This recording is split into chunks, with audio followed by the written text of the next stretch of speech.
ഉസ്താദുമാരെ, കലുഷ നിലങ്ങളിൽ പോരിനിറങ്ങിയ ധർമ്മസഖാക്കളെ, മറ്റു സ്നേഹം നിറഞ്ഞ മുഹിബ്ബീങ്ങളെ, സലാം അടക്കിക്കോളിൻ. അസ്സലാമു അലൈക്കും.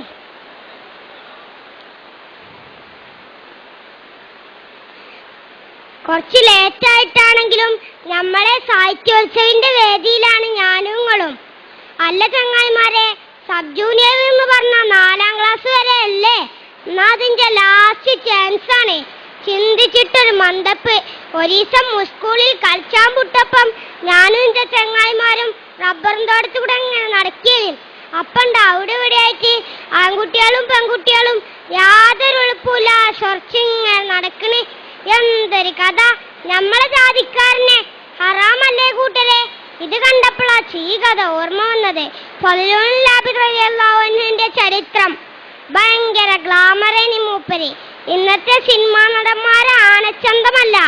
പിന്നെ മുത്തുനബി ചൊർക്കിൽ സർട്ടിഫിക്കറ്റ് കൊടുത്ത ആളാണ്, ചില്ലറക്കാരനല്ല. അതുകൊണ്ട് തന്നെ സ്വഹാബി കുടുങ്ങി.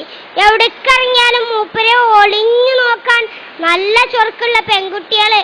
മൂപ്പർക്കാണെങ്കിൽ ദുന്യാവില് യാതൊരു കമ്പമല്ല. മദീനത്ത് വലിയൊരു സമ്പന്നന്റെ മോളുണ്ടേനി, ജാരിയാന്നാ തോന്നുന്നുള്ള പേരും ചൊർക്കേനി. ലോഡ് കണക്കിന് മഹറേറ്റ് കൊറേ സുന്ദരന്മാർ ഓളെ കെട്ടാൻ വന്നിക്കണേ. ഓൾക്കാർക്കും മോളെ കിട്ടിയിട്ടില്ല. കാരണം എന്താ അറിയോ? ഓളെ മാനസകൊട്ടാരത്തിലൊരാളുണ്ട്. അല്ല, ആരാപ്പത്? നമ്മളെ കഥാനായകൻ ഫളിലുണ്ടല്ലോ. ഇതൊക്കെ പ്രേമം മൂത്ത് മൂപ്പരെ വശീകരിക്കാൻ പലവട്ടം ശ്രമിച്ചു. മൂപ്പരിക്കുണ്ടോ പൂതി? സുബൈക്ക് പള്ളിക്കൊക്കെ പോകുമ്പോ പോലും സ്വൈര്യം കൊടുക്കൂല. അങ്ങനെ ഇരിക്കുമ്പോഴാണ് ഹജ്ജ് സീസൺ എത്തുന്നത്. പോകണോലൊക്കെ മദീന SYSന്റെ അന്നത്തെ ചീഫ് അമീർ സൽമാൻ ഫാരിസ് റളിയല്ലാഹു അൻഹുവിന്റെ അടുത്ത് രജിസ്റ്റർ ചെയ്തു. കൂട്ടത്തിൽ നമ്മളെ ഫളിലൂനും ഉണ്ടേനി. എന്ത് ചെയ്യാനാ? ഈ വിവരം നമ്മളെ ലൈലപ്പെണ്ണറിഞ്ഞു. ഉടനെ പമ്പർന്നോളും ഒപ്പിച്ചൊരു സീറ്റ്. കുറച്ച് ദിവസങ്ങൾക്ക് ശേഷം യാത്ര ആരംഭിച്ചു. രാത്രിയായപ്പം കുറേ ദൂരത്ത് അമീറിന്റെ നേതൃത്വത്തിൽ സംഘം തമ്പടിച്ചു. അപ്പോഴല്ലേ ശല്യം. ഫളിലുവിന്റെ തമ്പിന്റെ അയലോക്കത്തിന് ഈ പെണ്ണും തമ്പട്ടി. നൗദുബില്ല.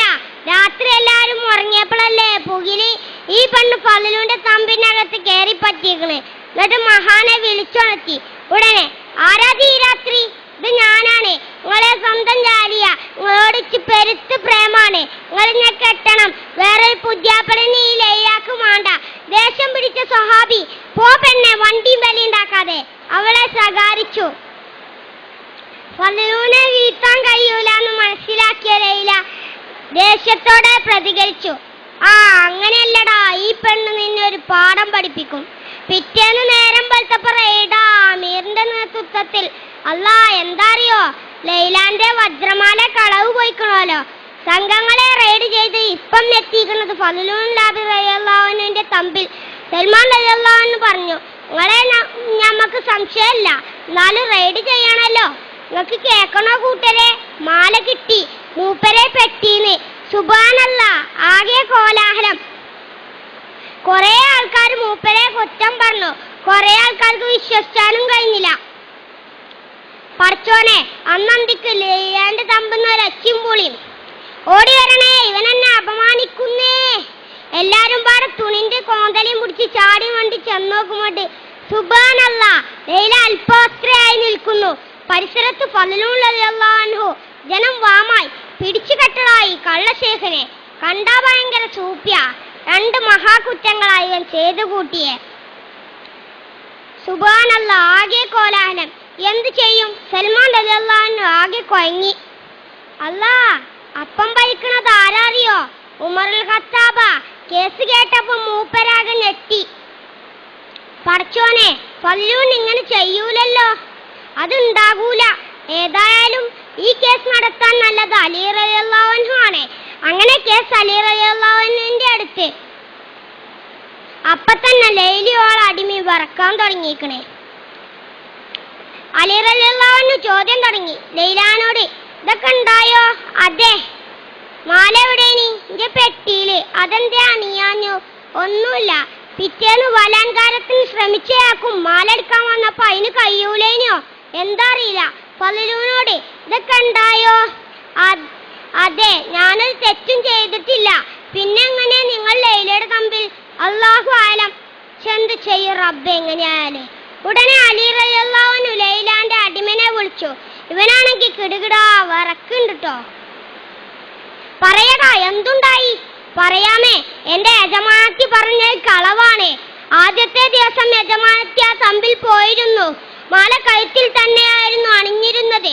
രണ്ടാമത്തെ ദിവസം ഫലൂനെ ഒരു പൊടി തന്നു അതുകൊണ്ട് മയക്കിക്കൊണ്ടുവരാൻ യജമാനത്തി എന്നോട് പറഞ്ഞു. ഞാനങ്ങനെ ചെയ്തു. ശേഷം എന്തോ മണപ്പിച്ചു. അപ്പോൾ സഹാബിക്ക് വെളിവ്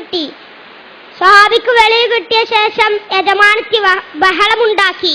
പൊളിഞ്ഞില്ലേ, എല്ലാം പൊളിഞ്ഞില്ലേ. ലൈലാന്റെ കള്ളത്തരങ്ങൾ മുഴുവനും. അങ്ങനെ ലൈലക്കെതിരെ ശിക്ഷ വിധിച്ചു. സത്യമേ ഒടുക്കം ജയിച്ചുള്ളൂ. അതാണ് എപ്പോഴും സത്യസന്ധരാകാന്ന് പറയണത്. നോക്കിയും കൂട്ടരെ, ഞങ്ങൾ ഈ സഹാബിന്റെ മനസ്സ് ഇത്രയും നല്ലൊരു സുന്ദരനെ കിട്ടിയിട്ടും അള്ളാഹ്ക്കും വേണ്ടി ഒഴിവാക്കിയത്. നമ്മളൊക്കെ ആണെങ്കിൽ ചാടി പൂണോളും. അള്ളാഹു അവരുടെ കൂടെ നമ്മെ സ്വർഗത്തിൽ ഒരുമിച്ച് കൂട്ടട്ടെ, ആമീൻ. നേരം കുറേയായി. കഥ പറഞ്ഞ് ഞാനും കൊയങ്ങി. കേട്ടങ്ങളും നിർത്താണേ. അടുത്തെല്ലാം നിങ്ങൾക്ക് കഥ അറിഞ്ഞുതരാൻ ഈ കുഞ്ഞാനുണ്ടാവൂല. അള്ളാഹു നമ്മെ നന്മയിലാക്കട്ടെ, ആമീൻ. അസ്സലാമു അലൈക്കും.